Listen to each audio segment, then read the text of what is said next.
Si hay un tema que realmente es más complejo, tiene que ver con la subrogación de vientres. Algo que muchos escuchamos mencionar, leemos titulares, pero que pocos entendemos, poco y nada, de qué estamos hablando cuando hablamos de vientres subrogados. Cuando hablamos de que otra persona geste hijos de otras parejas o a veces directamente con genes de otras parejas más. Para hablar de este tema y de todo lo que conlleva la subrogación de vientres, contamos hoy con la presencia de Paula Severino Babio, doctora en Derecho, especialista en bioética, miembro del Comité de Bioética de la UNESCO. ¿Cómo estás, Paula? ¿Cómo estás, Nicolás? Un placer Bueno, estar acá con vos. Muchísimas gracias. Gracias por prestarte a tratar de explicar qué es todo lo que hay atrás de la subrogación de vientres. Primero, ¿qué es un vientre subrogado? Por eso es una muy buena pregunta de arranque, porque en realidad preferimos hablar, hay muchas formas de denominarlo. Y vos sabés que el cómo hablas de algo y cuál es el encuadre que le da, ya de por sí tiene el sesgo de cómo vas a presentar o cómo vas a presentar los valores que están atrás de esa situación.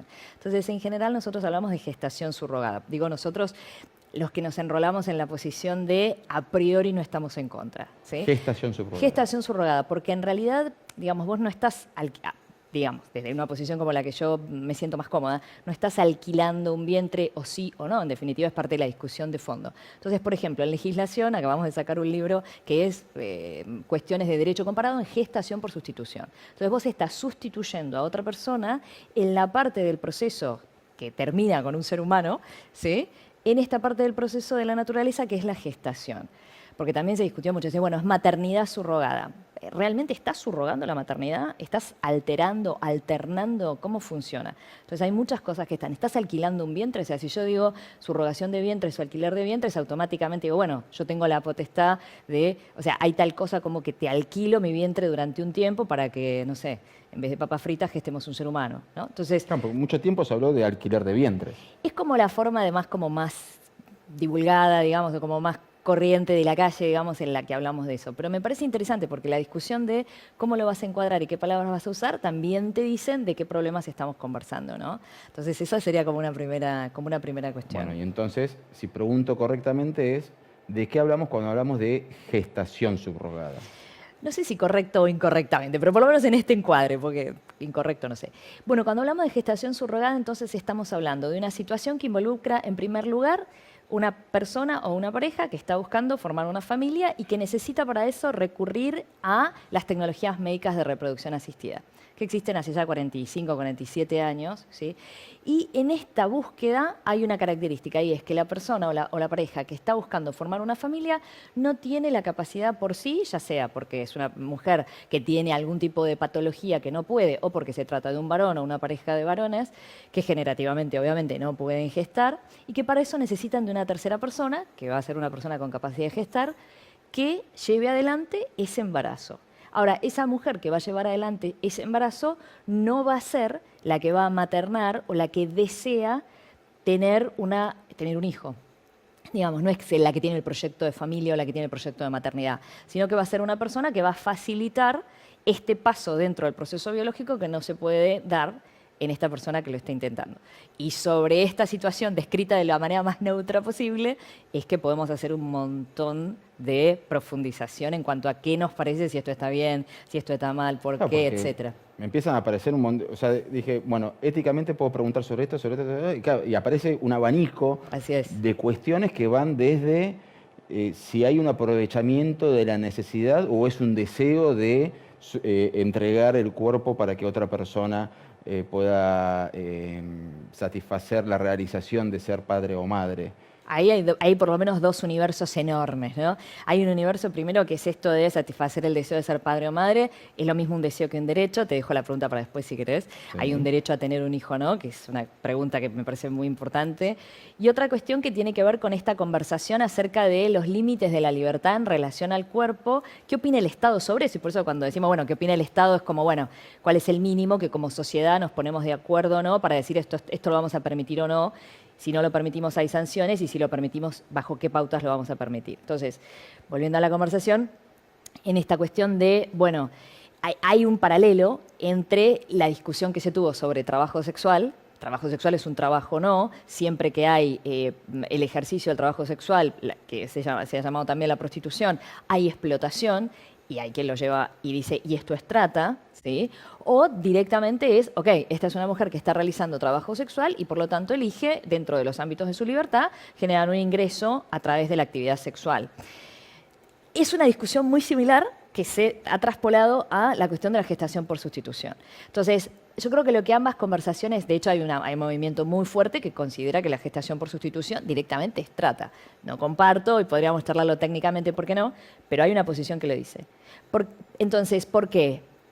Porque ya ni siquiera te vas al extremo del tema de la libertad, sino que tenés un paso previo, decir, bueno, las condiciones en las que este intercambio sucede, yo necesito que alguien geste este bebé y vos estás dispuesto a hacerlo, son condiciones muy asimétricas y son condiciones de explotación. Entonces, son condiciones de una necesidad tal que automáticamente presuponen que hay una cuestión de explotación y por eso lo tenemos que prohibir.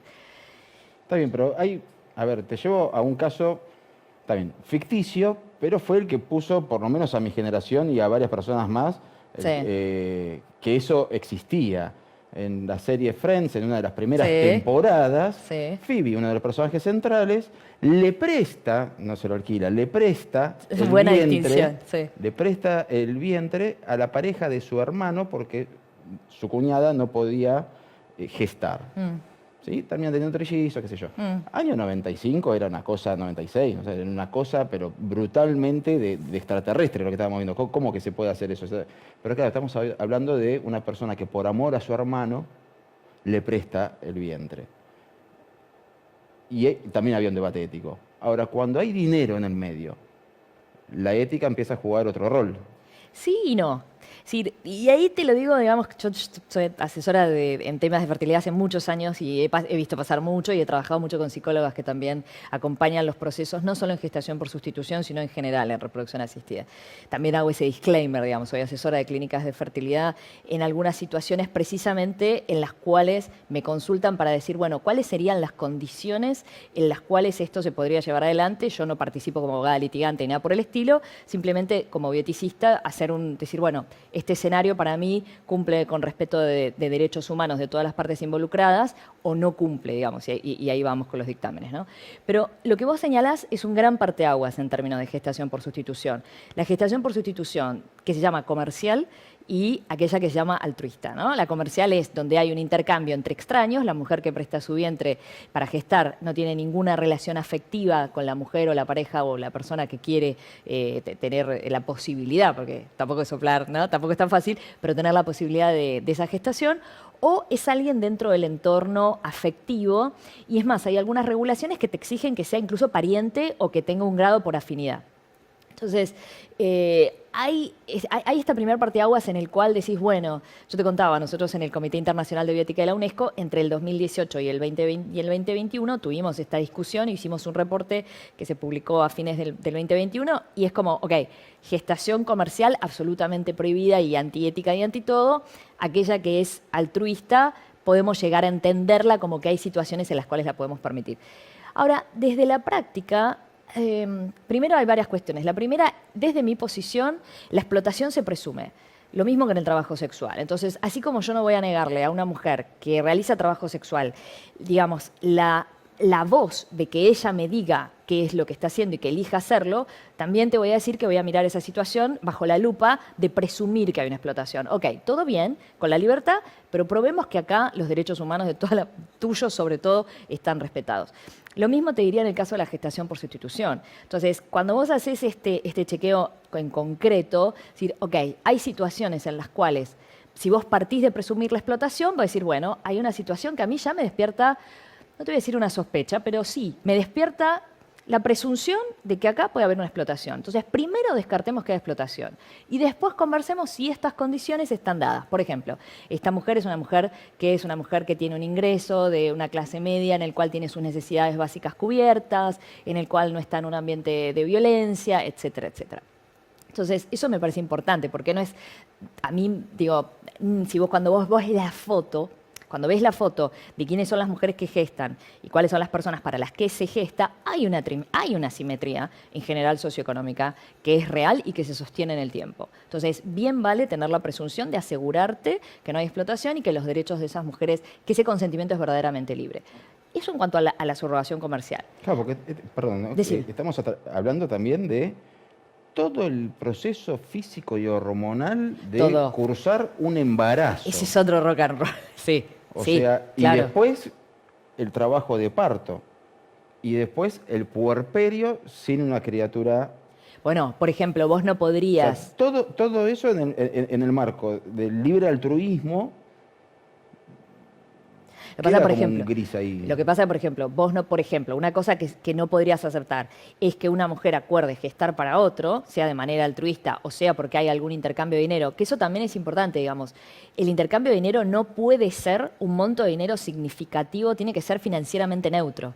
Entonces, no puede ser un monto... Que es financieramente neutro? Ahí tenemos para cortar también. Digamos, eso es contextual, porque tiene que ver en la situación de esa mujer y en la situación de ese monto de dinero en ese país, en ese lugar. Algo que es financieramente neutro en Canadá, acá por ahí es una fortuna, ¿me entendés? Entonces, eso lo tenés. La bioética es muy aterrizada, es como esta persona en estas circunstancias con este contexto. Entonces, ahora, así como te digo, tiene que ser un monto financieramente neutro, porque una de las presunciones de explotación tiene que ver, por ejemplo, con que si el monto de dinero es tal, que esa es la única razón o la principal razón que mueve a esa persona a hacer eso, ¿no? Y ahí ya tenés un gran interrogante de veamos qué está pasando acá.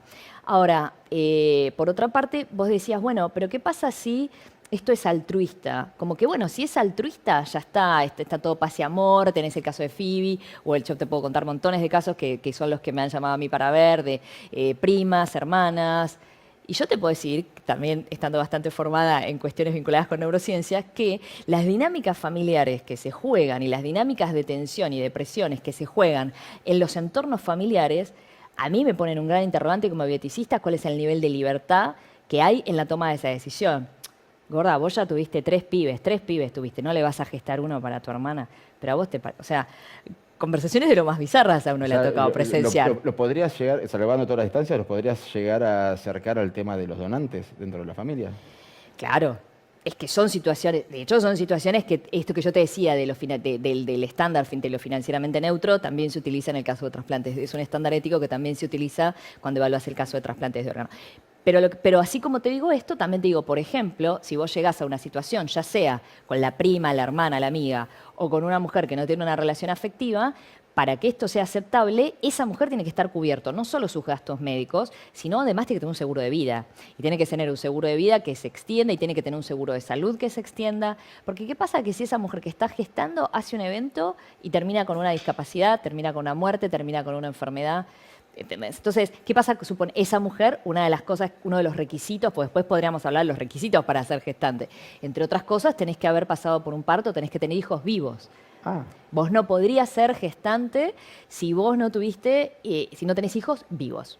Y claro, ¿cómo voy a consentir yo? Vos decías el embarazo y todo lo demás. Bueno, ¿cómo voy a yo consentir libremente una práctica que no atravesé? Y una práctica como un embarazo que es un alto rock and roll, digamos, que te involucra no solo desde lo físico. Pero hay muchas cosas que consentimos sin haber atravesado, sobre todo a nivel médico. Consentimos una cirugía por primera vez. Iba a ser algo más jocoso y decir, y bueno, uno se case también consciente. No, pero consentimos una cirugía por primera vez y no somos cirujanos ni médicos y no sabemos qué es lo que van a hacer con nosotros y confiamos en las manos científicas de esa persona. Está bien, pero cuando vos consentís una cirugía, tu consentimiento, primero que el consentimiento informado no solo es un papelito, ¿no? Sino que es un proceso, proceso de comunicación que vos tenés con el profesional o las profesionales de la salud, etcétera. Bien, ahora, lo que te está diciendo el consentimiento informado es, bueno, es esta situación, se espera tal cosa, los riesgos son estos, las probabilidades de que suceda, En el consentimiento informado, cuando vos estás hablando de una mujer, supongamos el escenario de Phoebe, ¿no? El escenario más amable, vos tenés que saber, ¿cómo yo te voy a decir? No, bueno, sí, mira, vas a experimentar cuando las mujeres te cuentan que de un embarazo a otro han sido totalmente diferentes sus embarazos. Pero clarísimamente, vos pensás que aparte la mujer que gesta para otro, gesta y después de 9 meses, o 7, 6, desde que toma conciencia que está embarazada, de relación con ese bebé nace y se entrega. Y a vos te queda todo un tema rock and roll hormonal, psíquico, muy intenso. Entonces, Hay, digamos, cuando hablas de gestación por subrogada, es un tema súper complejo, por eso estamos acá, pero digo, no es como te lo venden, no es como te lo venden, yo no soy partidaria de prohibir por prohibir, ¿sí? No. Es trata y hay que prohibirlo. Yo digo, bueno, miremoslo de cerca en cada caso concreto de que estamos hablando, porque aparte de hecho sucede, entonces no puedes evitar reflexionar y poner sobre la mesa cuáles son las cosas que están atrás y que están pasando. Bueno, entonces, antes de pasar a las cuestiones más técnicas, no me queda otra que preguntarte cuál es la postura generalizada de los especialistas respecto de tengo el deseo de ser padre o madre, tengo el dinero para hacerlo en soledad. Ujú. ¿Y cuál es la pregunta? Voy, alquilo un vientre, consigo donantes de óvulos o de esperma y tengo un hijo porque puedo. ¿Cuál es la posición ética? No estoy diciendo ni que esté bien ni que esté mal. Yo no, No, es que como estoy para todo, preguntar. vos viste, vos sos abogado también, entonces es como un lado de la biblioteca te va a decir una cosa, te va a decir otra, digamos. A ver, la ética es una reflexión sobre el quehacer humano y el quehacer humano tiene tantas perspectivas como percepciones hay. Entonces no vas a tener una posición unívoca. Sí te diría que hay un parteaguas grande entre consideran que esto debería estar prohibido. Ya te digo, la posición más extrema porque te dice que es directamente trata de personas, hay una cosificación del cuerpo de la mujer, hay una explotación que está sucediendo en este escenario y hay una posición, digamos, más desde el feminismo que se centra en lo que como en el debate del trabajo sexual y hay otra posición más quizás desde valores más religiosos que lo centran en la dignidad del niño que es visto como una cosa que viene a través de este proceso sin importar qué. Esas son las posiciones que dicen de ninguna manera esto puede suceder. En el otro espectro vas a tener el extremo, vamos a decir así, de una posición más liberal que mi cuerpo, mi decisión, por lo tanto, yo puedo hacer trabajo sexual, yo puedo gestar para otro, y si yo digo que está todo bien y que a mí no me pasa nada, ¿por qué vos vas a interferir, vos Estado me refiero? ¿Por qué vos me vas a decir que no puedo hacer algo que está en la esfera de mi libertad que puedo hacer? Y después para mí hay una posición, digamos, bastante más modesta, que en la que yo me siento más cómoda, que es decir, ok, prohibir por prohibir, habiéndolo visto desde el punto de vista práctico casi 15 años, te diría que hay, es más, me ha tocado desde un lugar, te puedo contar un caso, de hecho, tremendo. Tengo dos casos muy cercanos en términos de afectos que me ha tocado acompañar. No se han realizado los procesos, pero yo tuve que ir a acompañar y sentarme y escuchar cómo se ve por dentro todo este proceso. Y también me han convocado, como te digo, para hacer dictámenes y he hablado con muchas psicólogas, he sido parte de equipos y ahí hay un tema que tiene que ver con los conflictos de intereses. Por ejemplo, en Argentina, como se hace en Argentina, vos tenés todo el equipo dentro del paquete, psicólogo, el abogado, la cuestión socioambiental. Para mí hay un conflicto de intereses total. O sea, si yo estoy comprando este paquete, vos sos el que me va a decir todas las luces verdes que están bien. Entonces, yo te diría, mirá, yo aceptaría esto, por eso cuando yo he participado como veedora externa de procesos sin conflicto de intereses. Claro, porque aclaremos algo. Para mucha gente esto ocurre solamente en el extranjero y por eso se viaja al extranjero. No. En Argentina está permitido y está regulado. No, en Argentina no es una práctica legal como en la mayoría de América Latina. No Es una regulada. práctica legal no regulada. ¿Qué quiere decir? ¿Debería ser regulada? Es una buena pregunta. Yo entiendo que sí, porque como sucede, tenemos más de 60 sentencias que la avalan, ¿sí? Y el proyecto de reforma del Código Civil y proyectos que van y vienen. Entonces, claramente es el momento de regularla, porque la regulación te da la posibilidad de que, por ejemplo, vos tengas un cuerpo externo de auditoría de que precisamente los derechos humanos de todas las partes involucradas, porque también hay que decirlo, a mí también me han llegado situaciones donde han habido personas o parejas que estaban buscando esa gestación y que han sido extorsionados con que iban a abortar si no había más dinero, si no había esto. Digo, esto es muy poco políticamente correcto decirlo, pero también pasa. Digo, son 15 años dando vueltas por América Latina, uno escucha muchas cosas, no solo en Argentina. Digo, uno escucha muchas cosas, ¿no? Entonces, el que esté regulado permite, por lo pronto para mí, poner una situación de control fuera de las clínicas que lo practican, que lo que se hace ahora es el sistema de autorregulación. Y para mí ahí está todo bien, pero por buena voluntad que pongas hay un clarísimo conflicto desde el punto de vista ético, dirías que hay un conflicto de intereses, ¿entendés? Entonces, la regulación por lo pronto te permitiría tener esto, como un veedor externo o un cuerpo de veedores externos que hagan esta evaluación, por ejemplo. Y en ese caso, si las clínicas se autorregulan, o sea, quiere decir que o sea, vos decís que venden un paquete, ¿no? O sea, No, no es que yo digo que vender un paquete, digo cualquiera que ha pasado por el circuito de no, yo gestación también subrogada estuve en América Latina, te puedo hablar de Argentina, pero te puedo hablar de otros países, es exactamente lo mismo. Vos vas con una necesidad concreta. Esta persona a la que yo acompañé, una persona sobreviviente de un proceso oncológico que tenía una contraindicación absoluta de gestar. Sí. Entonces, es un caso en el cual, por ejemplo, las legislaciones que lo permiten, entre otras cosas, permiten en esta situación. Ella tenía óvulos de ella congelados previo a la quimio, pero podría ser que no, podría ser que necesitara un óvulo donado. Y entonces me pidió por favor que la acompañara y obviamente yo no iba a decir que no. Entonces la acompañé a lo largo de todo el proceso y eso incluyó desde entrevistas con abogados, sin decir que yo era un especialista en el tema, hasta las conversaciones con los equipos médicos. Finalmente tomó la decisión de esperar y hoy tiene su bebé y pudo tener su bebé y está súper sana y súper feliz y tal.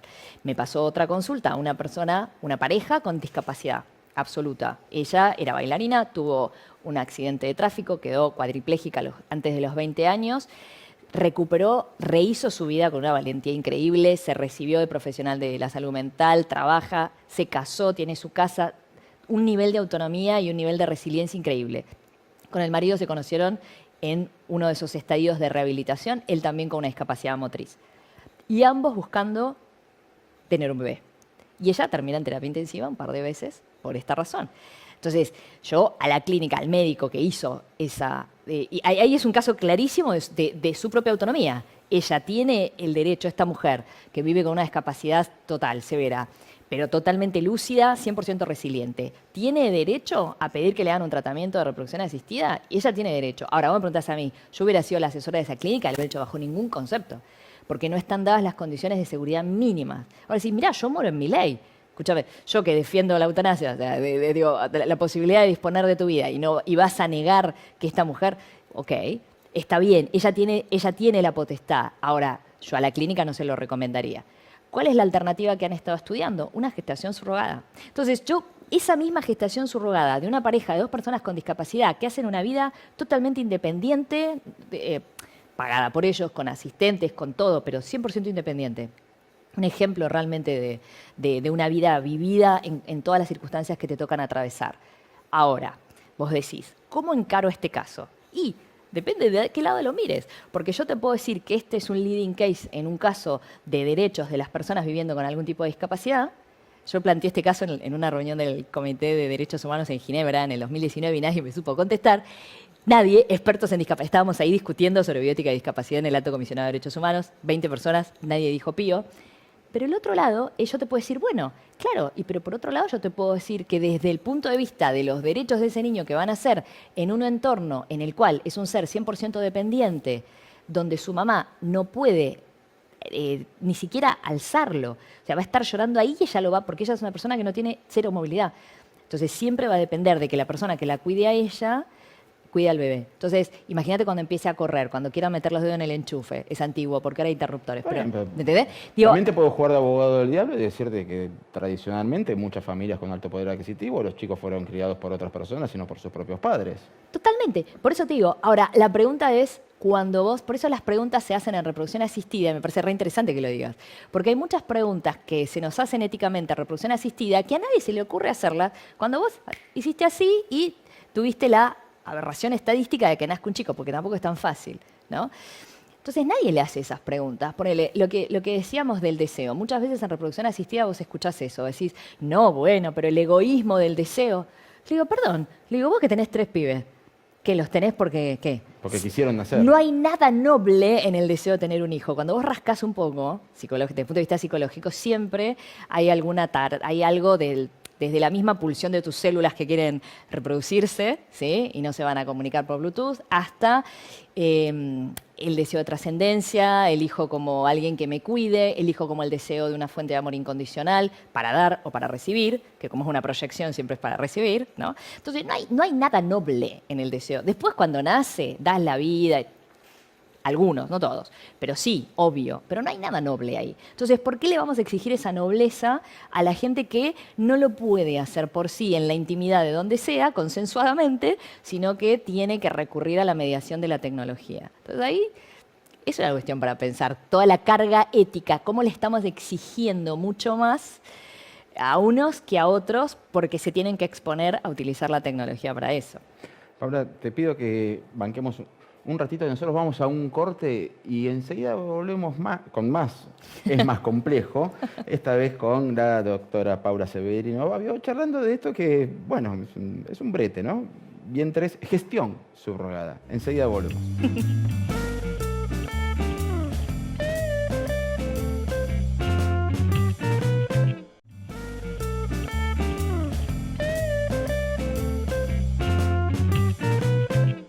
Paula, ¿cómo es en otras partes del mundo? ¿Cómo es en otras partes del mundo? Está bien, podemos llegar a estar hablando horas, porque el mundo es un El lugar mundo es grande. muy amplio, pero por lo menos, primer mundo. Ay, no soy mi amiga hablar de primeros y segundos mundos porque depende del indicador. Pero vamos a ver así, países Países de alto, desarrollados. países de medianos y bajos ingresos. A ver, en realidad esto está más repartido de lo que parece. Más que por cuestiones de ingresos, por cuestiones de posiciones frente a eso. Entonces, si vos tenés países, por ejemplo, en su momento hubo denuncias muy fuertes contra India y contra Tailandia, China, India y Tailandia, sobre todo India y Tailandia, porque vos, una pareja extranjera, podría, alucinante, pero incluso podía mandar por DHL, ¿no? Su material genético por DHL a la clínica, inseminaban a una señora que estaba para eso, en una facility, en un lugar específicamente diseñado para eso, ¿no? Lo cual ya te empieza a prender todas las alarmas, y después viajaban antes del parto para ir a buscar al chico, ¿no? Y entonces uno de los problemas que pasó... Es un cuento de Margarita Atwood, lo que me estás contando. Ah, sí, pero esto que te estoy contando tiene más de 10 años. De hecho, eso llevó al cambio de la legislación tanto en India como en Tailandia. Y en Tailandia hubo un caso que se hizo muy famoso porque eran mellizos y uno de ellos nace con una malformación genética, porque obviamente la bola negra genética la tenemos todos, digo, ¿no? O sea, y la reproducción asistida no evita eso, y eso es algo que las personas no tienen en cuenta y las clínicas no hacen un correcto disclaimer. Entonces, nace uno de los bebés con una discapacidad. Y no se lo quisieron llevar, y lo dejaron abandonado. Y lo dejaron con la gestante. Y la gestante se había prestado y había hecho un contrato y había recibido su remuneración y tal, y se volvía a su casa. Y ella termina quedándose con la chica, que obviamente, aparte, una mujer, y digo obviamente porque esto destapó que había todo un circuito, los hubs, esto pasó, como te digo, pasó en India, pasó en Tailandia, bueno, Ucrania es un enorme interrogante antes de la guerra, como vos comentabas en el off, digamos, lugares en el mundo donde hay unas realidades socioeconómicas muy difíciles y en donde mujeres, que por cierto tienen que estar bien alimentadas y tal, porque una mujer en una condición de inseguridad alimentaria no puede gestar, porque la cantidad de problemas que puede llegar a tener ese bebé hacen que ella no sea apta clínicamente para gestar. Entonces siempre estás hablando de una mujer con necesidades básicas cubiertas. Ahora, ¿cubiertas cómo? ¿Me entendés? Entonces, por eso es el tema de la presunción de explotación. Bueno, pero el caso que acabas de citar es clarísimo. Pero terrible. Pero aparte hay otra cuestión ahí muy importante y es, vos no podés nunca asegurar el nacimiento de un bebé sano. Nunca. Y te digo, me ha tocado ver como abogada, ahí sí, casos en los que denuncian a las clínicas por bebés que nacen con fibrosis quística, habiéndoles hecho estudios genéticos para descartar la fibrosis quística, y nace un bebé con fibrosis quística. Porque de hecho, yendo a la gestación tradicional, creo que el índice del momento del embarazo, de la confirmación del embarazo hasta el buen puerto, el porcentaje es bastante más pobre de lo que uno cree. A ver, yo nací con glaucoma congénito, mi operación fue una de las 3 primeras exitosas en Argentina, digo, bendito sea el doctor Manciti en el lugar del plano donde esté. Digo, y a mis padres le dijeron, se dio cuenta mi tío, y a mis padres les dijeron a los 45 días, 50-50 tiramos la moneda, queda ciego o ve, y acá estoy. Lente de contacto, medio topo a la mañana, pero ¿me entendés? Entonces, digo, nadie, yo te contaba el caso de esta persona cercana que tuvo este accidente y era bailarina, digo, la bola negra está en todos lados.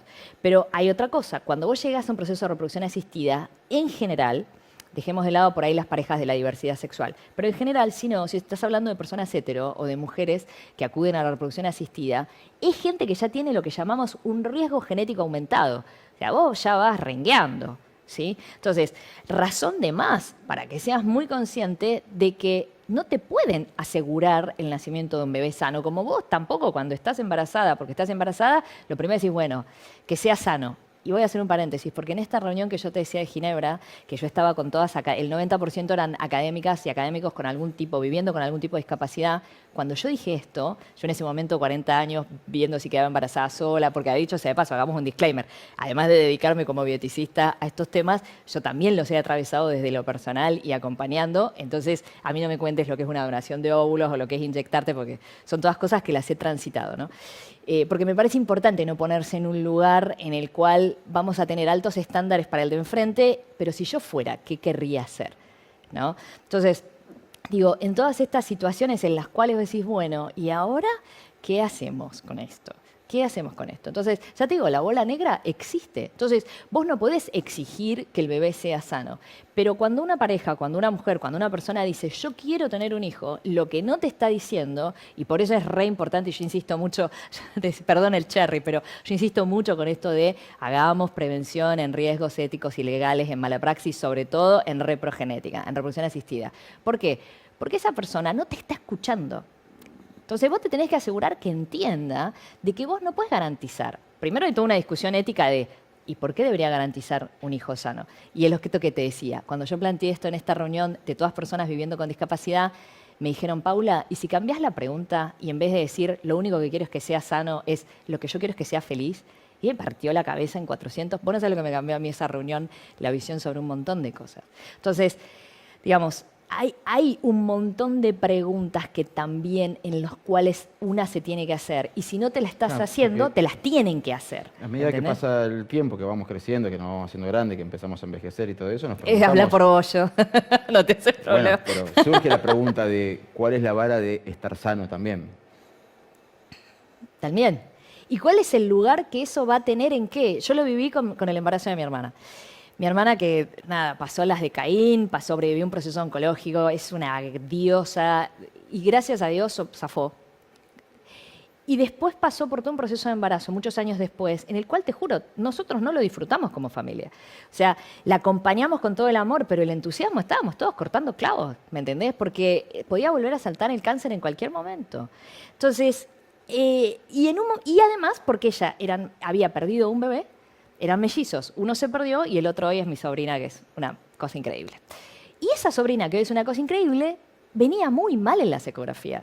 Venía chiquitita, venía como, no sabemos si sigue, no sabemos si sigue, no sabemos si sigue. Hubo un momento en el que no sabemos si sigue, ya no se podía interrumpir el embarazo. Y entonces yo recuerdo haber tenido esta conversación con mi mamá y le dije, mamá, ¿y si cambiamos el foco? Y en vez de pensar cómo va a impactar en la familia el bebé que viene y el deseo del bebé, si ponemos el foco en decir, mira, nosotros somos un espacio de amor que va a recibir a este bebé, son mis creencias, es mi metafísica, ¿no? Pero va a venir acá para transitar esta experiencia loquísima que es un ser humano. Y nosotros estamos acá para amarla incondicionalmente. Tenga 2 brazos, 3 piernas, 2 ojos o una discapacidad que no tenemos hoy la manera de saber cuál es. Y fue tener esa conversación y a partir de ese lugar entender que si vos te cambiás de lugar, y en realidad un chico no viene a satisfacer ninguna de tus expectativas, empezando la expectativa de que sea sano. Entonces te pones en otro lugar para mirar esa situación, la conversación también cambia. Y con esto no quiero minimizar ni por un segundo lo desafiante, lo duro y lo que para muchas personas resulta incluso algo que no pueden separar y muchas parejas se separan como matrimonios cuando viene un hijo o una hija que tiene una discapacidad. Porque es una situación, de nuevo, no se puede pontificar de afuera, tenés que estar ahí, atravesarla y ver con toda tu humanidad y tus limitaciones cómo podés ir transitando eso. Te llevo a otro tema ultra polémico, A ver. porque es la forma en la que la mayoría de la gente, y me incluyo, recordamos cada tanto el concepto de la subrogación de la gestación. Esta cuestión que se ha dado a llamar como bebés de diseño. Ah, sí, lindo tema, sí. ¿Sí? Que de golpe es como que, no, tuvo un hijo a través de una gestación subrogada y vienen como... Sí. No quiero hacer comparaciones poco felices, pero pareciera como si fueran seleccionados. Quiero que venga con este color de pelo, con este color de ojo, con este color de piel, que sea... Escuchame, pero no te vayas a la gestación subrogada. Esto pasa todos los días en todas las clínicas, por lo menos de América Latina. Ay, la parejita. Ay, ya tenés una nena, bueno, vamos al varoncito. O sea, esto va desde esto que te estoy diciendo así, que yo cuando lo escucho digo, pero muchachos, ustedes saben que una de las primeras recomendaciones éticas es no se puede elegir el género, salvo, el sexo, perdón, salvo que haya una indicación terapéutica en este sentido. Hay enfermedades que están ligadas al cromosoma tal. Bueno, salvo esas situaciones, vos no podés elegir el sexo del bebé. Y cuando vos pones un pie en una clínica de reproducción asistida, dices, ay, ¿qué querés? Ay, pero... ¿me entendés? Al único que nunca le escuché decir eso es a Roberto Cobo, que en paz descanse, que fue con quien yo me formé en esto, que falleció hace unos años, y Roberto era absolutamente, vos no podías elegir nada, nada, ni el sexo, ni si tenía estudios universitarios o no, la altura. Hay otras legislaciones del donante o la donante. Hay otras legislaciones en las que vos tenés un book. Y vos decís, bueno, quiero que sea tiqui, tiqui, tiqui. Digamos, si vos me preguntás a mí, y yo estoy en la corriente en la que entiende que eso, no, digamos, eso de ético no tiene nada. Digamos, ahí sí hay una, a ver, hay una mercantilización, si se quiere, o hay una actividad de objetivización del otro. Es decir, un hijo no es tipo, ay, ¿sabes qué? Me faltan un par de zapatos, una cartera color suela y un pibe. Pero por favor que sea tiqui, tiqui, tiqui, tiqui. Bueno, he leído a un médico, no vamos a dar nombres ni mucho menos, pero que citaba el caso, por ejemplo, en la gestación de vientres con donación de óvulos o de espermatozoides. En culturas asiáticas que se hacen en Europa hay que buscar más o menos porque si no desentona con el... Ah, bueno, sí, hay otras cosas. Eso es distinto, es distinto, digamos. Por eso vos tenés que ver los criterios. Un criterio es el criterio estético y un criterio estético racista. Entonces, por ejemplo, discusión en Ecuador, Paraguay, Perú. Muchachos, pongan fotos reales en las publicidades de las clínicas. No pongan los bebés rozagantes, rubios que parecen nacidos en Austria o en Holanda, porque esto es fomentar el racismo, ¿sí? Entonces, una cuestión de criterio estético, y vamos a decir estético barra racista, es una cosa. Ahora, el hecho de que te busquen un donante, ya sea de óvulos o de esperma, que te busquen un donante que tenga un fenotipo, es decir, que tu cara se vea lo más parecida a vos, eso está bien, digamos, eso es un criterio ético aceptable, digamos. Porque ¿cuál es la finalidad? La pregunta es la finalidad. ¿Cuál es la finalidad para que vos elijas tal cosa? ¿Mencionaste publicidades? Mencioné publicidad. Yo no vi publicidades.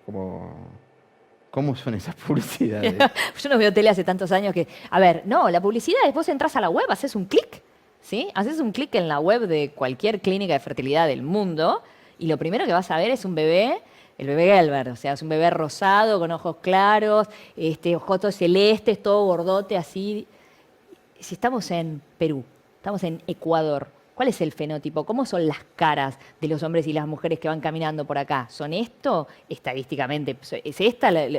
No, no es esto. Entonces, ¿qué estamos vendiendo? ¿Me entendés? Entonces, eso también, digamos, tiene que ver con las prácticas culturales en materia de derechos humanos, podríamos decir, ¿no? Que tienen que ver con, yo sigo lo mismo, yo te puedo hablar de esto, pero podrías decir, bueno, estamos promoviendo, tuve esta discusión la semana pasada, estamos promoviendo un diplomado de, no sé, un MBA, ponele, y las caras en un país andino son asiáticas y europeas blancas. Decís, hello, ¿por qué no le sacas una foto a tus estudiantes?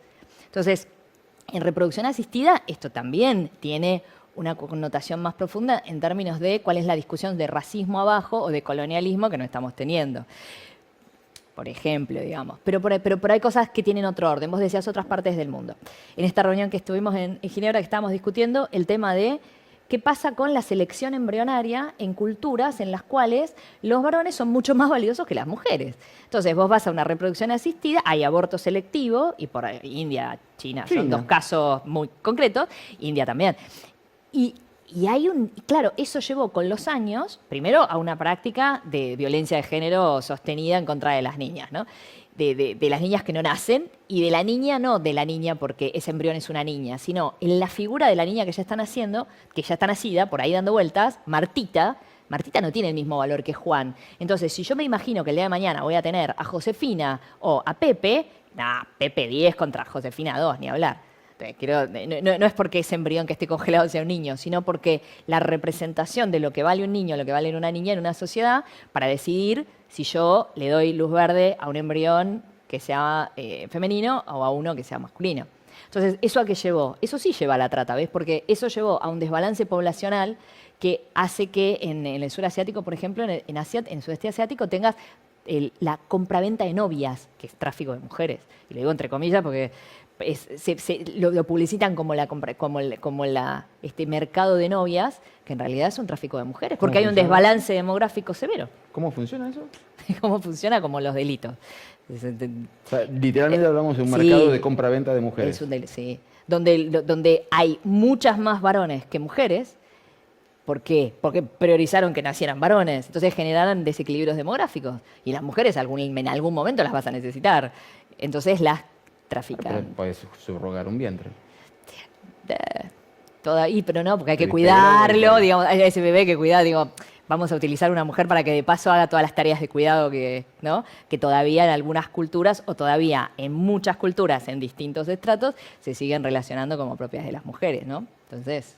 ¿Hay países con con alguna regulación que uno diga, esto es un estándar como para prestar atención y tratar de copiar, o están todos ahí tanteando?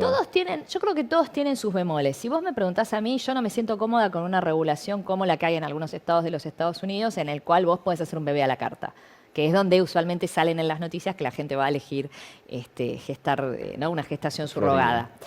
Entonces, yo no me siento cómoda como bioticista, la verdad, no me siento cómoda con ese sistema. Ahora, vos dirías, bueno, solo vamos a admitir el caso Brasil, que es un caso de autorregulación, o el caso Uruguay, en el cual decís, bueno, está permitido solamente entre parientes hasta el segundo grado, o lo que sea, de segundo grado, o por afinidad. Bueno, la realidad es que te vas a encontrar en que sí, en ese circuito, en el cual es el caso Phoebe, que decías de Friends, en el grupo de amigos y familiares, en ese circuito vas a encontrar que es mucho más fácil contener. Ahora, insisto, nadie mira si el consentimiento informado de esa prima, de esa amiga, de esa hermana, no está viciado por la coacción del entorno familiar, que puede ser tan o más fuerte que la de una mujer que de repente que no tiene ningún vínculo afectivo con la mujer que gesta, que es la gestación que llaman comercial, pero que ella ya tiene hijos, que por ejemplo, un caso que estoy pensando ahora, que ella era partera, una mujer de clase media, con su propia casa, que ya tenía hijos, y que sentía realmente el deseo de darle, que le había pasado súper bien en sus embarazos, y que sentía realmente el deseo de darle a esa pareja una posibilidad. O sea, las mujeres que gestan, por otro, aún las que lo hacen de manera sin tener un lazo afectivo, lo que se llama la gestación comercial, también en esas mujeres hay un deseo de solidaridad y de empatía con otra mujer o con otra persona que no puede gestar. No es tan blanco y negro, todo tiene sus bemoles. Se me aparece otro gris, que es, hay casos en los que, generalmente, la mayoría de los casos de fertilización asistida que uno medianamente conoce, o hubo una donación de un óvulo, o una donación de esperma, o se hizo in vitro. Pero en el caso en el que hay donación de ambos componentes, sí. La mujer lo gesta como hijo propio. No lo gesta como hijo propio. Lo gesta y lo entrega. No. En el caso de que una mujer vaya ya te entendí, perdón. Que haya gametos donados. Gametos donados de... Y tu panza y vos gestás. Como si fuera para que sea tu hijo. Es que ahí está la discusión, mira. Es que, ¿qué es maternar? Por eso, ¿qué es lo que te convierte en madre en ese caso? Porque si vos gestaste por alquiler, no es tuyo, pero gestaste con gametos donados, es tuyo. No, pero ¿es tuyo qué? La legislación, ¿qué deberíamos tomar éticamente para decir qué componente mío me convierte en madre o no? Pero la legislación no tiene nada que decir sobre eso, desde mi punto de vista. La conversación es ética. Hay que adaptarse bien en las demandas. Pero escúchame, la conversación es ética y se tiene que dar a nivel social. Por eso me parece buenísimo programas como este, porque estos son temas que tenemos que conversar en la mesa, no de Gran Hermano. Entonces, ¿qué es ser madre? ¿Qué es ser padre? ¿Qué es maternar? O sea, cualquier persona que haya... A ver, por ejemplo, otro caso que me tocó muy de cerca. Nace la bebé, después de un embarazo terrible, ¿sí? Nace la bebé, se equivocan... dicho sea de paso, le pasó a mi hermana. Imagínate el caso que yo te conté de mi hermana. Proceso oncológico, recuperación, todo un embarazo con un bebé que murió, que el otro que sigue, que no sabemos si está sano. Nace la bebé tiene todos los dedos, los ojos, no estábamos todos que no podíamos creer. Mi hermana sana, libre de cáncer... Se van de la clínica con la bebé y de repente me llaman y me dicen, che, Pau, dice, yo soy O positivo y mi marido es O negativo y la bebé es A. Y yo dije, eso es absolutamente imposible. O sea, pero claro, ella la había tenido por in vitro, el material genético era de la pareja, pero lo habían mandado a analizar genéticamente y todo lo demás por los antecedentes, con lo cual era una aberración estadística, pero podía pasar. De hecho, un par de meses después salió el caso en Argentina que se equivocaron con el embrión. Y yo la tuve a mi hermana llorando desesperada diciendo, yo no la voy a entregar, Sofi es mía, baby Sofi es mía, por más que no sea mi bebé, por más que... Claro, porque el escenario que ella se estaba planteando era si esa bebé que ella había gestado era un embrión de otros, no era el de ella, porque se habían equivocado. Entonces, hasta que volvieron a hacer las pruebas y las pruebas yo dije, tranquila, es mucho más fácil que se hayan equivocado cuando hicieron la prueba o cuando te dieron el resultado que se hayan equivocado en la clínica. Estos errores son 1 en 10 millones, pero encima un mes después o 2 meses después aparecen las noticias que pasó en Argentina, un error de estos. Y te juro, yo la tuve llorando desconsolada días de días, abrazada, diciendo, a mí no me van a sacar a mi hija. Entonces, suponete que el análisis hubiera sido que ese era un embrión de otra pareja y se equivocaron. ¿Ese qué? ¿No era la hija? ¿Que ella la gestó, la deseó, la parió? ¿Qué? ¿No era su hija? ¿Me entendés?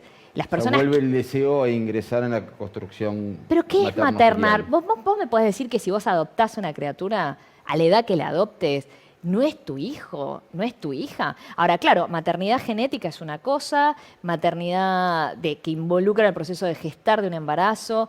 ¿Qué es? Esa es la pregunta. Ahora, yo te lo voy a cambiar el escenario. Cuando yo daba clases en la facultad, siempre ponía, inevitablemente todos los semestres, cuando daba clases, ponía este ejemplo. Y o sea que lo mío es una encuesta así, a ojo, pero siempre se repitió el mismo resultado. Entonces digo, bueno, chicos, imagínense que a la mamá de ustedes la tienen que internar de urgencia, lo llama por teléfono y le dice, por favor, que necesita que le lleves su historia clínica que se la dejó guardada ahí en el placar.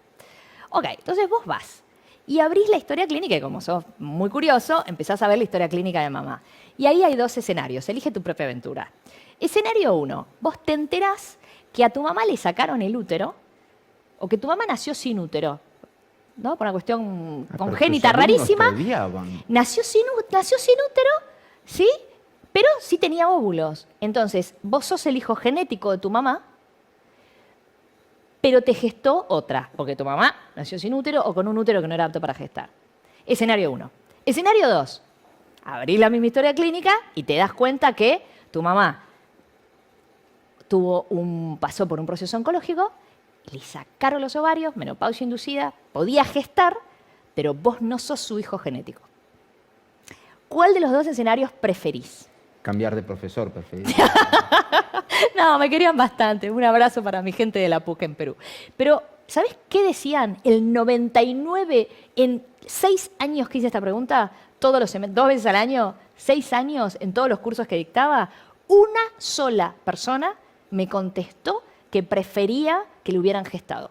Ante el escenario de o me gestó o soy el hijo genético, o el óvulo o la panza, el 99% elegía el óvulo.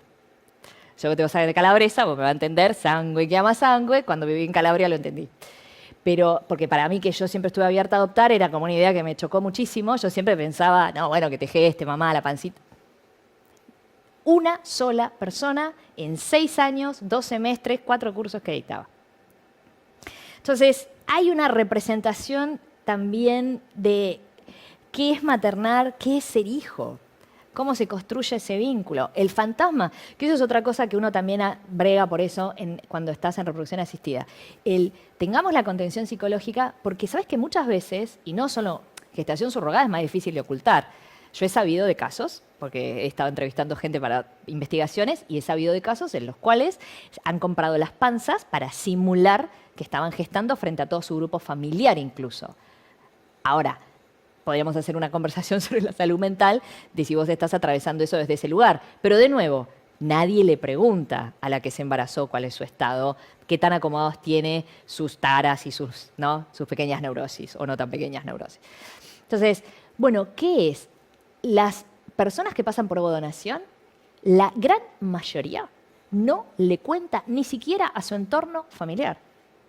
Ahora, vos tenés un tema y vos decís, bueno, genéticamente no es tu hijo. Obviamente te van a dar un óvulo que se parezca lo más de alguien que se parezca lo más, o un semen de alguien que se parezca lo más parecido a vos en tus rasgos y que además sea compatible en grupo sanguíneo. Hay una serie de estándares, éticamente aceptables esos estándares.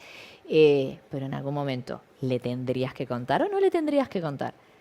Y el miedo, la fantasía que hay del rechazo y de la... Es muy arquetípico la discusión sobre la búsqueda de los orígenes. Es muy arquetípico. Ahora, Thiago, yo te hago una pregunta. Dentro de este arquetipo que es algo muy enraizado en la identidad humana, del origen, de la pertenencia al clan, ¿sí? Muy ligado a tu supervivencia, porque el otro es el enemigo, ¿sí? Entonces, desde ese lugar, ¿qué pareciera tener más peso? Si de nuevo nos ponemos en un escenario ético, ¿qué pareciera tener más peso? ¿De quién es el material genético o de quién es el útero que lo aloja?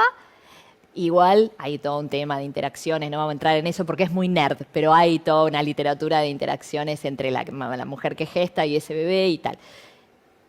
Pero simbólicamente, desde mi constitución humana, ¿cuál de las dos cosas parecieran tener que tienen mucho más peso en mi historia?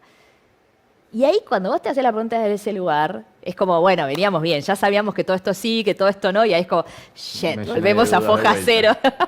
Volvemos a foja cero. Bueno, volvimos a foja cero, pero explicamos un montón de cosas. Explicamos, Aramos, dijo el mosquito. La doctora Paula Cibrino Gavio, doctora en Derecho, especialista en bioética y miembro del Comité de Bioética de la UNESCO, ha pasado por Es Más Complejo y respondió todas las preguntas que pudo sobre un tema que, bueno, por algo tiene un comité especial. Muchas gracias, Paula, por haberte sumado y yo los espero en la próxima emisión. Hasta la próxima.